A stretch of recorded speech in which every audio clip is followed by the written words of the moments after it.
Juillet 2021. Installé face à la tour Eiffel, le village olympique de Paris, en plus de faire la promotion de la future ville olympique, retransmet en direct les JO de Tokyo et accueille les athlètes de retour du Japon. Une jeune femme retient particulièrement l'attention des journalistes. Allez, super, un beau sourire. Il s'agit de Massouma Alizada, une cycliste afghane de 24 ans qui vit réfugiée en France et qui a couru à Tokyo sous la bannière olympique de l'équipe de réfugiés. On voulait vous présenter une personne d'exception. Voici Massouma. Massouma est accueillie avec Thierry Communal, son entraîneur. C'est lui qui est à l'origine de son aventure olympique. Comment décrire cette expérience olympique, tout d'abord, dans un premier temps? En Afghanistan, moi, je voyais aucune possibilité d'arriver jusqu'aux Jeux Olympiques à cause de problèmes de sécurité. Je suis très content et maintenant je me rends compte que tous les rêves ils sont réalisables. Comment cette jeune femme, issue de la minorité Hazara, est-elle arrivée jusqu'ici? L'histoire commence en novembre 2015 à Kaboul. Nous réalisons alors un reportage sur l'équipe féminine de cyclisme afghane. Un petit groupe de jeunes filles pionnières que nous baptisons les Petites Reines de Kaboul et dont Massouma est le meilleur espoir. L'équipe était entraînée par Sadiq Sadiki, un ancien champion de cyclisme. Massouma avait 18 ans, sa sœur Zara 17 et elle ne parlait pas encore un mot de français. Nous montrions les difficultés rencontrées par l'équipe, qui devait traverser Kaboul pour gagner son site d'entraînement. Espèce d'âne, là! Et subissait l'hostilité d'une société gangrénée par les talibans.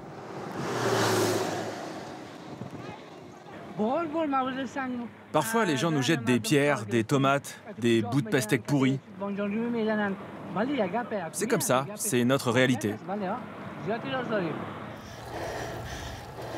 Mais ce dont il était question surtout, c'est d'espoir, de résilience, du désir d'émancipation par le sport de ces jeunes filles.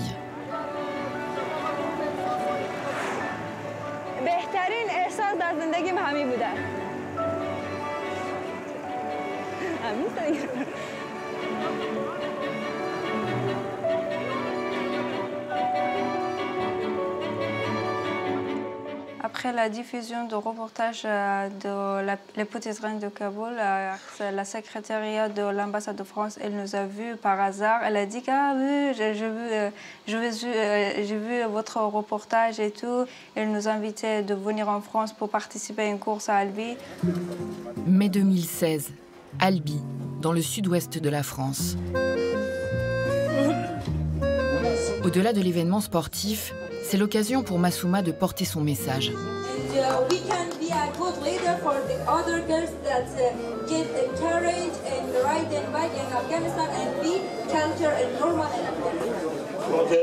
Elle veut finalement être le fer de lance des autres femmes d'Afghanistan pour qu'elles puissent faire elles aussi du vélo.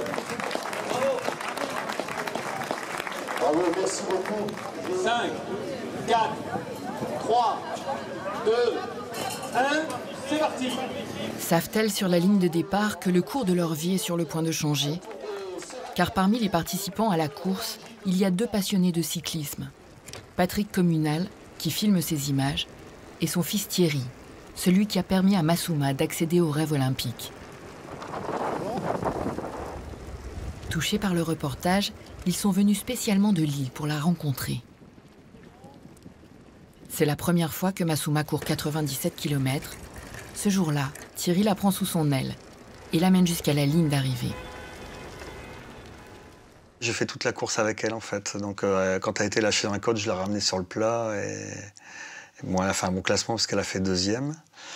Et il y a un petit repas d'après-course et elle était en train de manger avec l'ambassadeur d'Afghanistan qui s'était déplacé, enfin les organisateurs. Et quand elle nous a vus, mon père et moi, elle s'est levée, puis elle est venue partager le repas avec nous. Elle a passé 1 heure à discuter avec nous. Je pense que le point de départ est vraiment à ce moment-là, quoi. J'ai une très belle photo d'elle où elle a la médaille. Et puis, en fait, on est en train de regarder les podiums. Et on regarde tous les deux dans la même direction, puis il y avait d'autres podiums. Et je me souviens que j'avais mis cette photo comme photo de profil à un moment sur Facebook. Et Ma femme avait commenté en disant un regard vers l'avenir. Et puis je pense que c'était vraiment ça, quoi, voilà. Des moments magiques, mais de courte durée pour les filles qui regagnent l'Afghanistan quelques jours plus tard. Sur place, les combats s'intensifient dans les provinces et les talibans gagnent du terrain.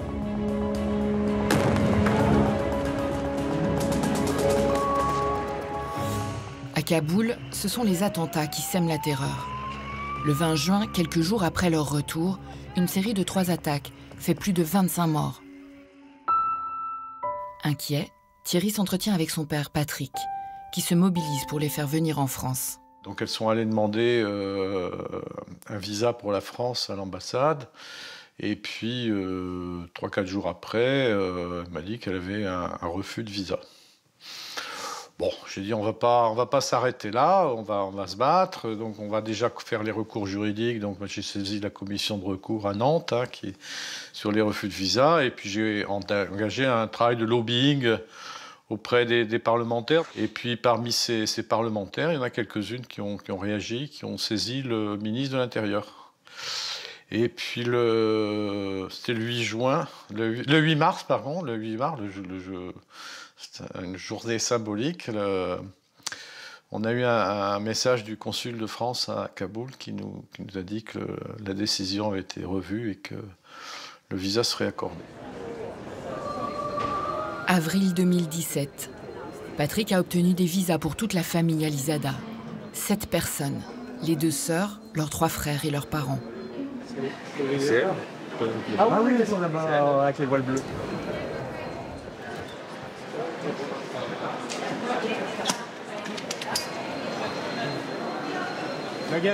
Je trouve ça gonflé quand même. En plus, c'est Massouma, une jeune femme qui emmène toute la famille en exil. Elle a tout géré, elle a tout... C'est elle qui a décidé? C'est elle qui a décidé et c'est elle qui a tout géré avec moi, quoi, en permanence. Et toute la famille a suivi. C'est assez impressionnant. Ils seront hébergés à Guéno, un village breton où la solidarité se manifeste déjà. Et là, tout le voisinage s'est mis, on a été à la banque alimentaire, les gens commençaient à leur faire des courses. Ah ouais, on a reçu 26 cuisses de poulet halal. En fait, il y a une boucherie qui a barre en halal à 10 km de là, donc ils peuvent aller chercher de la viande. On a reçu 26 cuisses de poulet halal avec le colis, le riz, les pâtes. Ouais, les gens, ils ont été sympas. Franchement, How are you? nice to meet you.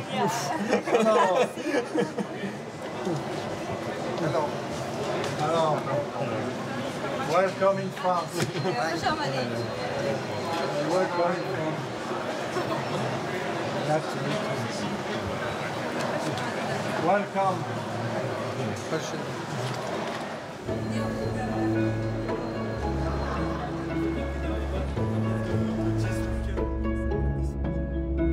Il leur faudra maintenant 5 heures pour gagner la Bretagne. Britain is village or city? No, it's a big region, a province. Okay.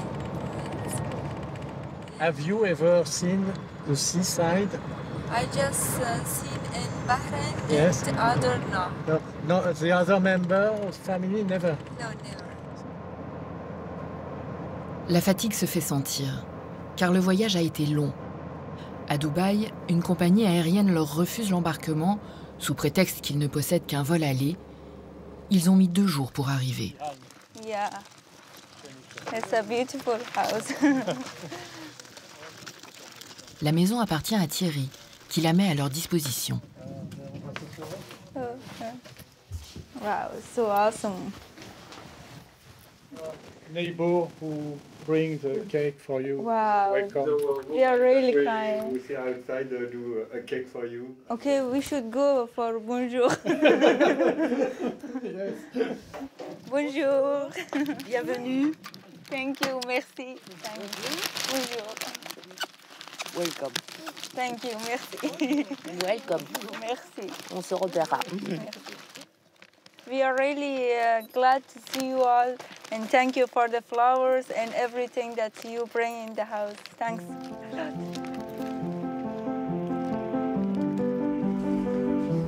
Sous les meilleurs auspices, la famille prend possession du lieu. La chance s'est invitée en mettant sur son chemin ses deux parrains providentiels. L'un, entraîneur de cyclisme et professeur d'université à Lille, qui guidera les filles.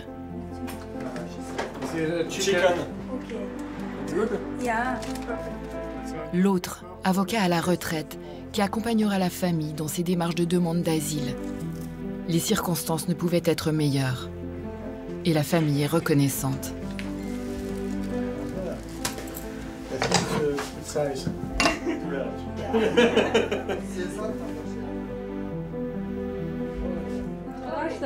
Ah, sur la tête. Ah oui, il veut mettre sur la tête. Voilà, là, toi, tu peux aller doubler, tu vas pas te faire refouler. Ces moments d'amusement sont les premières approches, les premiers instants de partage entre les deux familles.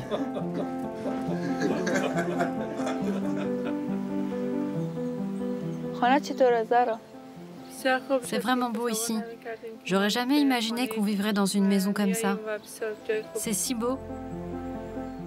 پاتریک و تیغم خیلی زحمت کشیدن از نگاه ترانس به خاطر اینستال کردن ما از افغانستان تا فرانسه مهیا کردن. زیاد تشکر میکنم ازشان. خب هرچند که مثلا افغانستان نشینه باشه کشور ما کشور خود دوست دارم و اینکه یعنی آدم کشور خود ترک کنه به کشور دیگه بیه واقعا سخت است، مگر من مطمئن هستم که من در فرانسه میتونم زیاد پیشرفت کنم به خاطر که من اینجا خیلی نفرا میشناسم، مردمش میشناسم. En dépit des conditions optimales, il reste difficile ce choix de quitter son pays pour pouvoir vivre en sécurité. En plus de ses nombreux cousins, Massouma a laissé derrière elle une grande sœur et ses deux enfants.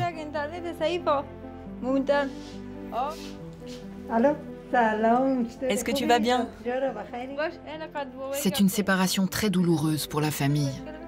On habite en France, mais on n'a pas le droit de retourner en Afghanistan et eux, ils ne peuvent pas venir en France. C'est la situation compliquée pour nous parce qu'on ne sait jamais quand on peut revoir. Et c'est ça qui est triste pour nous et pour eux aussi.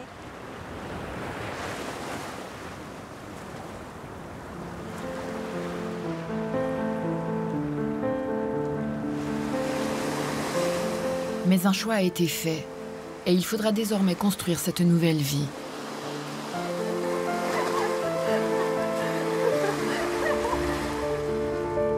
Elle commence par la découverte de leur pays d'adoption.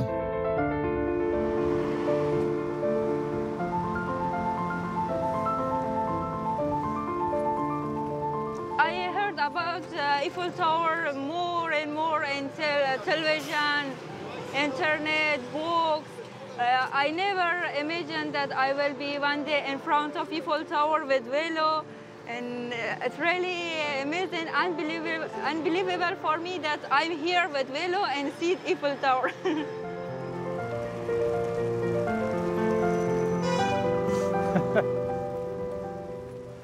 Elles découvrent avec beaucoup d'émerveillement les monuments de Paris qu'elles avaient vus sur des photos et des cartes postales. Donc c'est effectivement une journée tout à fait exceptionnelle pour elles et en même temps pour nous.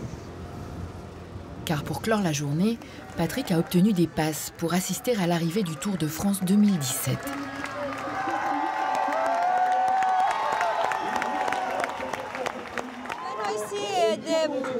There are a lot of people that they are waiting and they really like to see Tour de France and the riders. I persuade to continue strongly and to be like these riders. And one day people waiting for me and the other riders to pass and they win the race.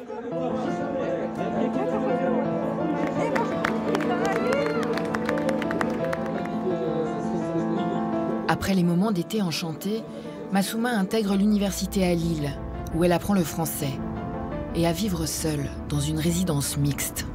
Quand j'ai pensé que je vais vivre dans une résidence qui est la plupart des gens qui sont garçons étaient dans le ton couloir, tu es la seule fille et tout. Et en plus, les toilettes et tout, c'est collectif, c'est encore pire. Au début, c'était tellement difficile. J'étais obligée de faire le vélo, par exemple, 3 heures, 4 heures et tout, avec le froid, avec la pluie. beaucoup de difficultés dans le noir, le réveiller tôt dans le noir. C'est très très difficile pour moi parce que moi j'ai un caractère hypersensible. Je peur très très facilement. Des fois, j'avais l'impression que je ne peux pas, je voulais abandonner. Mais c'est la seule force qui m'a poussée de faire, c'est les droits des femmes. Pour faire passer son message d'émancipation par le sport, Massouma sait que les JO offrent une tribune inégalable. Elle passait son temps à me répéter Jeux Olympiques, Jeux Olympiques, Jeux Olympiques. Donc, c'était son choix. Je me suis dit, écoute, tu vas écrire aux différentes instances. On va te dire non, comme ça, elle saura que c'est non, et puis on pourra se concentrer sur les études. Et il y en a qui m'a répondu tout de suite, c'est David Lapartien, le président de l'UCI. L'Union cycliste internationale, qui a son siège à Aigle, en Suisse. Une importante structure qui représente 197 fédérations nationales. Son président, David Lapartien, est touché par l'histoire de Massouma. Il active son réseau. Je trouve qu'il y a bien sûr un aspect sportif qui est important. L'objectif, c'est de prendre part aux Jeux Olympiques. Mais voilà, le message symbolique est aussi assez fort. Le président du Comité international olympique a toujours voulu soutenir les réfugiés de quelque pays qu'ils soient et d'avoir une équipe olympique de réfugiés. Nous avions fait en sorte que le cyclisme puisse être représenté. Et je trouve que d'avoir Massouma en tant que femme afghane dans un pays où c'est compliqué, eh bien c'est un message aussi d'espoir, je trouve, extraordinaire. Il met Thierry en contact avec le responsable de la solidarité olympique. Depuis les Jeux de Rio, un programme de bourse olympique pour les athlètes réfugiés a été mis en place. La procédure est longue, mais Thierry s'accroche. En octobre 2019, la nouvelle arrive. Massouma sera boursière olympique. 1 500 € par mois qui devront être affectés à son projet sportif. C'est aussi la porte d'entrée vers les JO.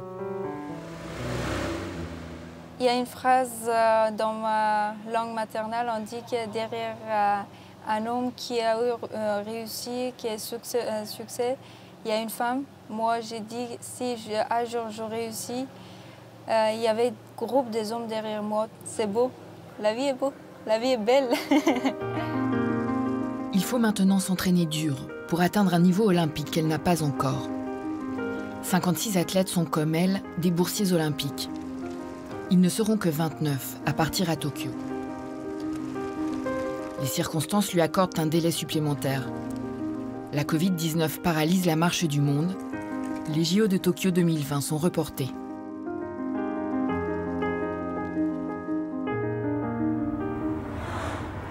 Mai 2021, dernière ligne droite avant l'annonce des qualifications.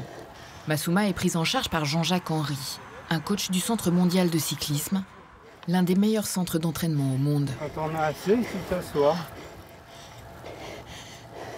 Si elle est sélectionnée, Massouma courra l'épreuve du contre-la-montre. 22 km dans les dénivelés du mont Fuji. Comme moi j'ai problème avec la descente, c'est très bien que Jean-Jacques travaille avec moi sur les descentes, virage, freinage. Il y a beaucoup de choses qui ça m'aidera beaucoup dans la compétition. Et ici, j'apprends et après, je l'utilise. 8 juin 2021, c'est le jour de l'annonce des sélections.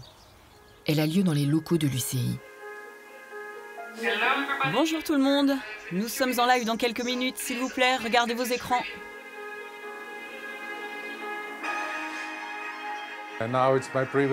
Et maintenant, j'ai le privilège d'annoncer les athlètes de l'équipe olympique de réfugiés pour Tokyo 2020. Canoë, cyclisme, judo,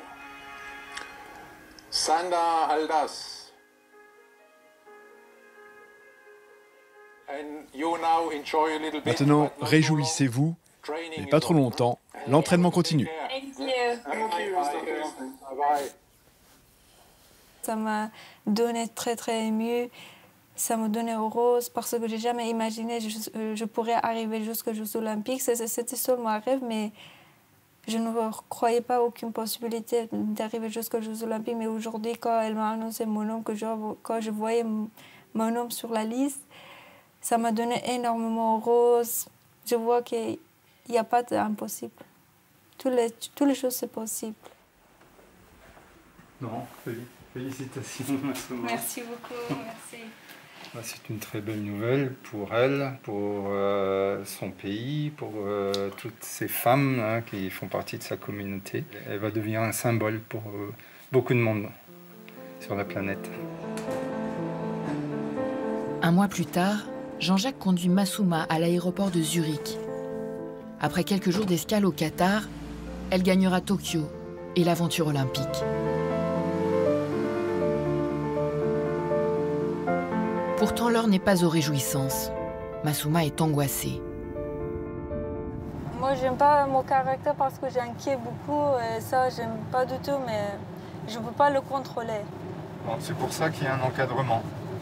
Nous, notre travail, c'est de aussi libérer l'esprit de l'athlète. Oui, moi, j'étais pas comme ça quand j'étais dans mon pays. Mais quand je suis arrivée en France, moi, j'étais la personne qui parlait anglais. J'étais quand même, par exemple, la responsable de famille. On a beaucoup d'athlètes au centre, comme toi, qui s'occupent de la famille. Ça les fait grandir vite. Moi, j'aimerais bien de retourner dans le même esprit que j'avais en Afghanistan. Elle n'avait que 20 ans à son arrivée. C'est jeune pour être celle dont la famille dépend au quotidien. Celle qui porte la responsabilité de l'avoir fait venir en France.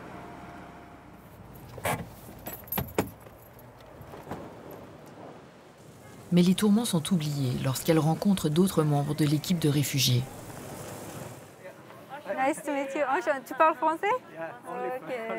On peut parler facilement. Badreddin Weiss, un cycliste qui a fui la Syrie. Et Luna Salomon, une Érythréenne qui pratique le tir sportif. L'amitié entre les jeunes filles est immédiate.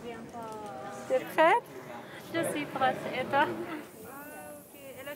Massouma, qui vit entourée d'hommes, est heureuse de trouver une coéquipière. Moi, j'ai trouvé une fille. J'ai laissé les autres. Mais ce ne sera pas la seule fille. Hein. Bon voyage. Merci, à bientôt. Ciao.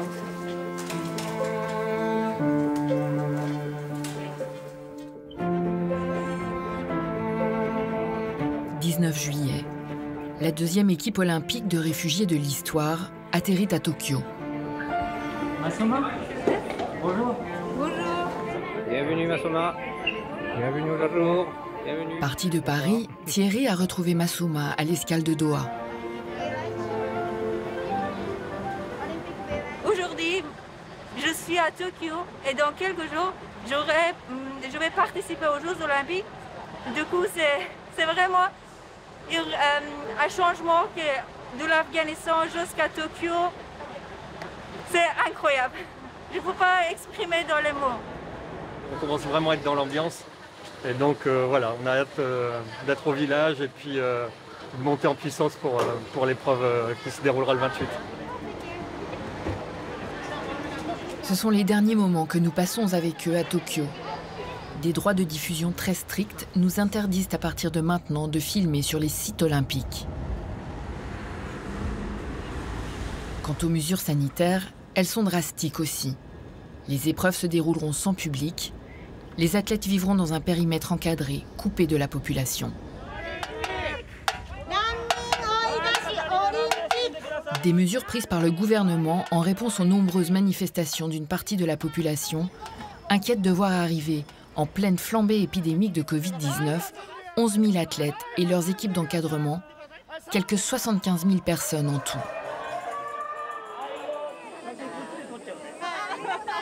23 juillet, au soir de la cérémonie d'ouverture, la joie prend le dessus. Comme on ne peut pas assister aux Jeux, je voulais venir ici au moins pour sentir un peu l'air du stade et célébrer l'ouverture des Jeux Olympiques. Bravant les interdictions, quelques centaines de personnes se retrouvent aux abords du stade national. Ça arrive une fois dans une vie, un tel événement. C'est pour ça qu'on est venu.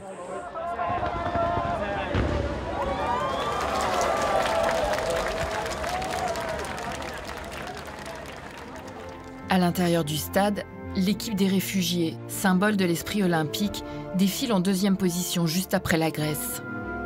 et Massouma est aux avant-postes. Pour moi, c'était le moment le plus émouvant. Il y a véritablement quelque chose qui s'apparente au droit international, à la communauté internationale et à la volonté des nations d'entretenir des liens de paix, de solidarité. Je pense que ce défilé olympique, pour moi, c'est quelque chose, c'est un temps fort de l'olympisme. Et donc, voir Massouma dans cette cérémonie, pour moi, c'était effectivement, ça m'a mis les larmes aux yeux. C'était un moment très fort. 28 juillet, jour de l'épreuve. Massouma court le contre-la-montre. Thierry la suit en voiture.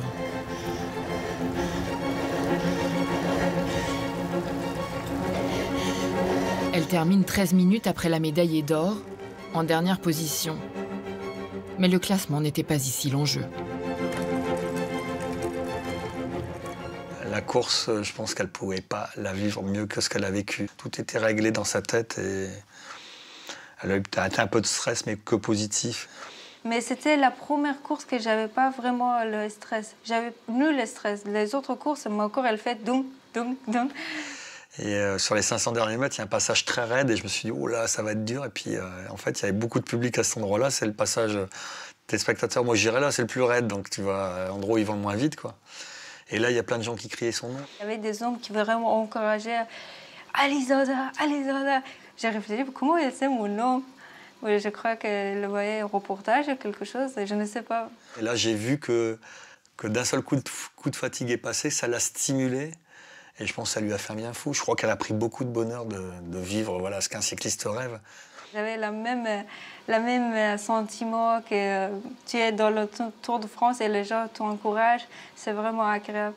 Si, je vais quand même dire quelque chose. C'est que, bon, c'est pas les seuls réfugiés dont je m'occupe avec mon père, hein, mais tu sais, quand tu t'occupes d'un demandeur d'asile qu'il arrive, il a ses valises, quoi, il n'a rien d'autre.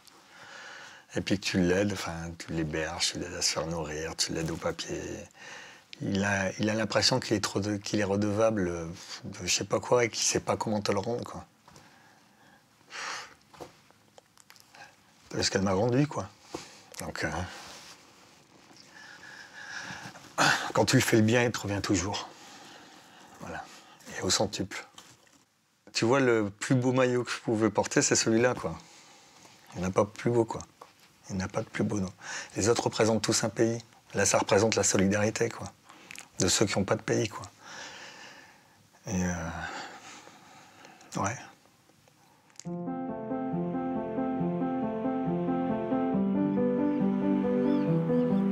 Au retour de Tokyo, Massouma s'est rendue à Orléans, où vivent ses parents.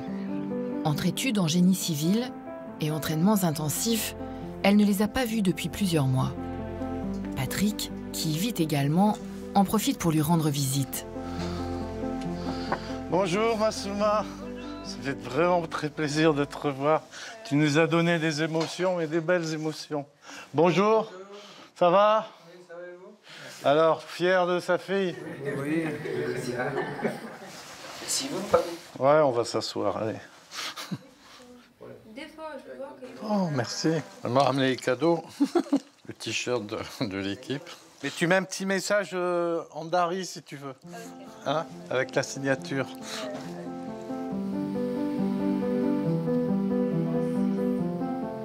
Moi, dostat darim. Moi, ouais. Nous, dostat darim. On t'aime. Bah, moi aussi. Patrick. Oui. On t'aime, Patrick. Az tarafe famille Alizada. C'est de la part de famille Alizada. Merci, merci infiniment. Je suis très touché. Mais c'est pas trop petit pour Patrick? Ma mère, elle pense qu'elle dit que c'est pas petit pour Patrick. Elle n'a pas compris. Très joli.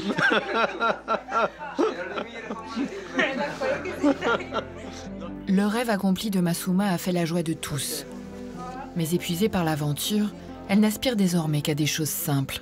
Je me repose bien. Après, continuer mes études, permis de conduire, beaucoup de choses à faire. Merci pour venir. Très contente de te voir. Moi aussi. Au revoir. Au revoir, à bientôt. Au revoir. Massouma et sa famille vivent intégrés et en sécurité. Mais en Afghanistan, les talibans ont repris le contrôle du pays. Et d'autres petites reines sont en danger.